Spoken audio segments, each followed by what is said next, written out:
আমাদের প্রিয় হুজুর কি বলে শুনে যান। কবরে এসে প্রথম প্রশ্ন করবে, মুনকার নাকির যখন চলে আসবে 40 কদম, যখন আত্মীয় স্বজনরা লাশটাকে কবরের মধ্যে দিয়ে 40 কদম চলে যায়, তখনই ফেরেশতা চলে আসে। এসেই পরীক্ষা শুরু, মার রব্বুক, তোর রবের নাম কি? আমরা বলবো রব্বি আল্লাহ। দ্বিতীয় প্রশ্ন, ওমা দীনুক, তোমার ধর্মের নাম কি? আমরা কি বলবো? ইসলাম। তৃতীয় প্রশ্ন, বিশ্বনবীর চেহারা দেখিয়ে বলা হবে, আতারিফু হাদার রাজুল, এই লোকটারে চিনো নাকি? আমরা বলবো চিনি, আমাদের প্রাণের নবী। সব প্রশ্নের উত্তর তুমি পেরেছো।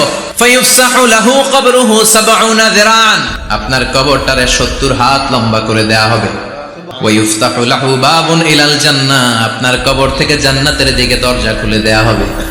ওয়ায়ুলবাসু মিন লিবাসি আহলিল জান্নাহ, জান্নাতের 2টা রেশমি কাপড়ের পোশাক এনে আপনারে পরিয়ে দেয়া হবে। আর বলা হবে, নাম কানাউমিল আরুস, ঘুমাও।